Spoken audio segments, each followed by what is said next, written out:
ritorniamo a fare dei video sulle nostre analisi dei colori e vediamo come alcuni colori mischiati ad altri pigmenti possono servirci per riuscire ad ottenere delle tinte particolari.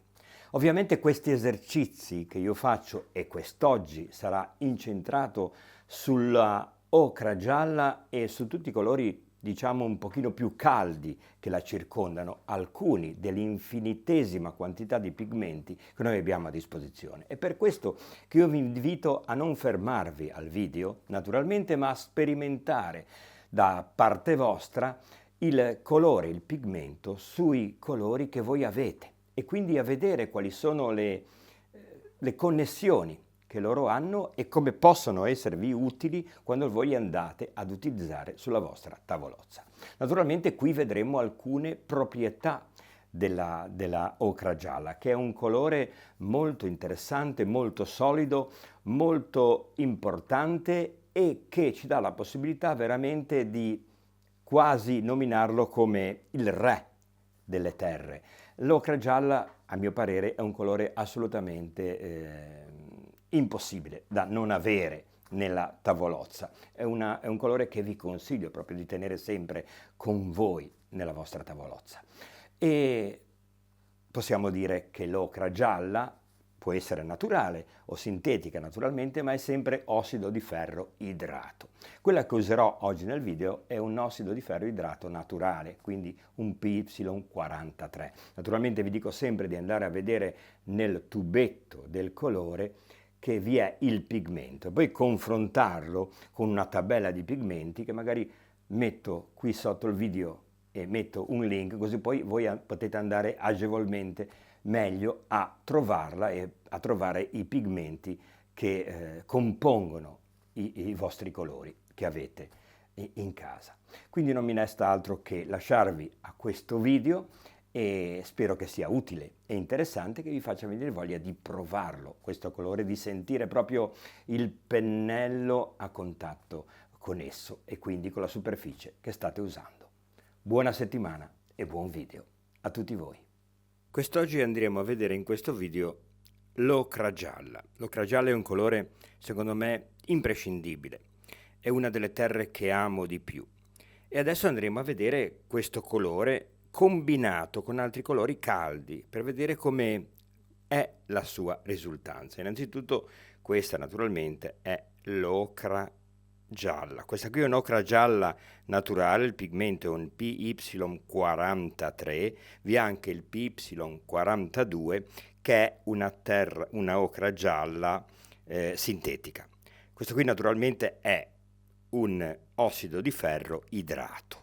Vedete come è un colore molto molto solido, ovviamente ha delle trasparenze che voi potete andare a integrare o a esaltare con degli altri colori, con degli altri pigmenti con cui voi lo accostate. Adesso noi andiamo a vedere un poco come il colore tende a opacizzarsi e a rendersi un poco più corposo se noi per esempio lo mischiamo con il bianco di titanio. Vedete che bel colore che assume, molto molto interessante e veramente particolare. Guardate come il bianco di titanio è così predominante su questa terra, su questa ocra gialla che noi abbiamo qui, che però vedete come si porta in maniera molto molto pastosa, evitando proprio di sporcare questo colore. Naturalmente poi noi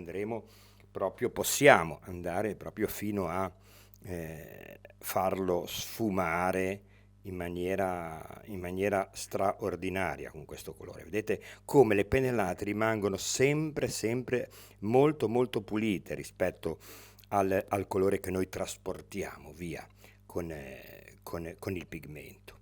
Adesso andiamo a vedere, dopo aver visto questa nuance che finisce appunto sul bianco, però vedete come l'ocra sporca sempre il colore naturalmente. Il bianco è molto preponderante fino a un certo livello. in cui praticamente raggiunge come quasi un plateau e dovete proprio usare un pennello molto molto pulito, oppure dovete pulire il pennello che avete sporcato di ocra per riuscire a ottenere una nuance che arrivi veramente al bianco. E quindi voi dovete tenderla in questo modo. Vedete?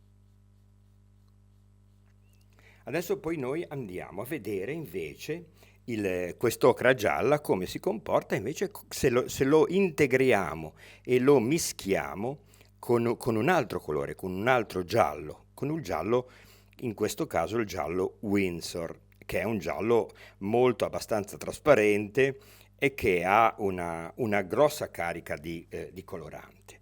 Vediamo un attimo come si come si comportano questi due colori insieme. Vedete? Vedete come il colore assume una tonalità di giallo molto molto molto calda e assolutamente molto trasparente. Ovviamente più trasparente di quello che è il risultato con il pigmento rosso. Se noi ne mettiamo ancora di più, vedete che questo colore si sporca proprio, in senso buono naturalmente, ed è, se lo vedete bene e se lo schiacciate proprio con il pennello, è molto molto trasparente. Naturalmente questo colore è un giallo che io vi vado a vedere com'è, naturalmente senza l'aggiunta di ocra gialla, e quindi vedete proprio la differenza non solo, ma anche la possibilità che questo colore dà di nuance con quest'altro colore. Adesso volevo farvi vedere invece l'ocra gialla come si comporta quando noi andiamo a mischiarla e a sottoporla all'incontro con un altro pigmento che è la terra d'ombra bruciata. Vediamo come esso si comporta.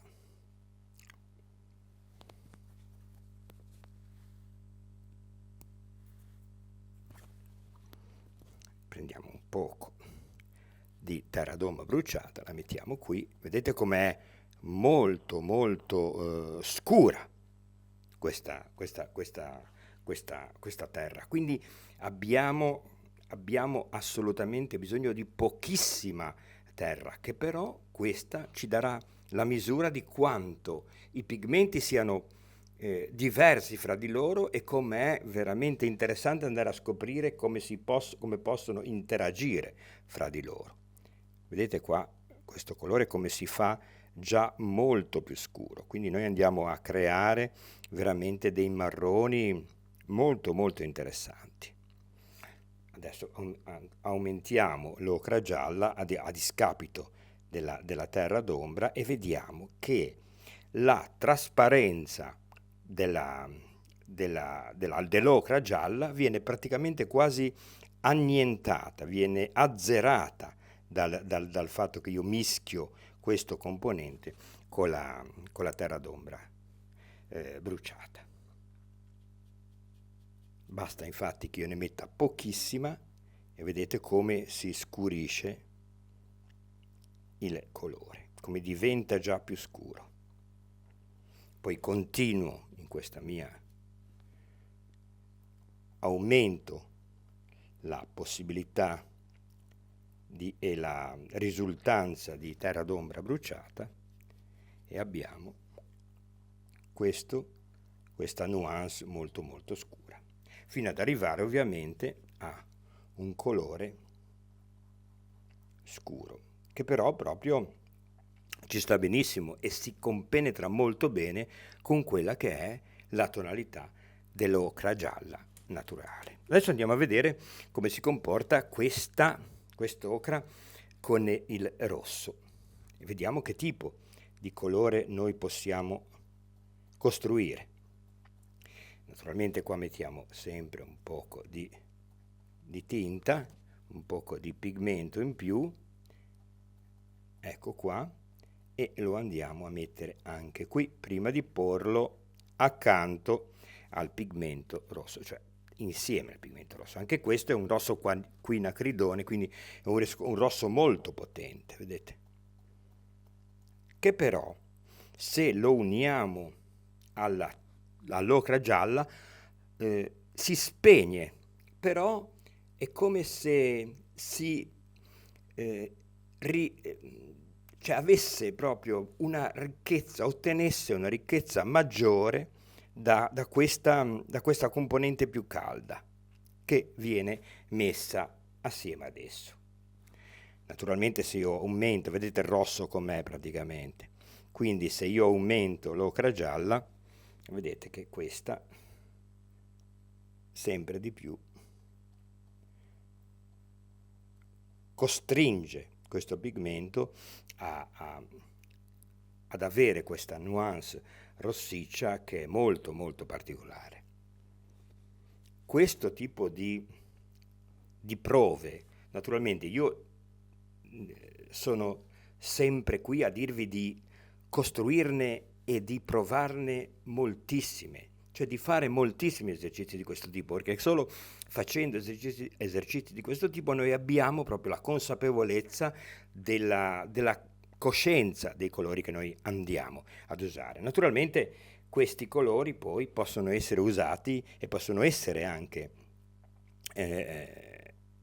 schiariti con altri colori. Per esempio noi possiamo avere questo colore qui, che è il bianco di titanio, ok? Oppure possiamo, pulendo ovviamente il pennello naturalmente, oppure possiamo schiarirlo, questo colore, con un altro colore che è il giallo, e vediamo che otteniamo una nuance ancora più interessante, che ci apre delle strade, delle possibilità molto molto interessanti, vedete? E ovviamente più io metto il colore, il giallo Winsor, più metto giallo Winsor, più metto quinacridone e poi magari una punta di ocra gialla, io posso costruire delle nuance di arancioni veramente e praticamente infinite. Questa è un pochino, sono pochi un poco il modo che io ho proprio di cercare di avvicinarvi, di farvi avvicinare a un colore che può essere importante, soprattutto quando noi costruiamo e facciamo dei paesaggi, e ci aiuta proprio a rendere tutti i colori omogenei e soprattutto a dare anche a dei colori molto fissi, molto potenti, molto anche corposi, quel tratto di fluidità che rende sempre il tratto più intenso e ovviamente meno sporco. Quindi io vi consiglio di continuare a fare questi esercizi anche con dei colori freddi e poi naturalmente a sperimentare sulla vostra tela ciò che avete scoperto durante i vostri esercizi. Un saluto e arrivederci a presto.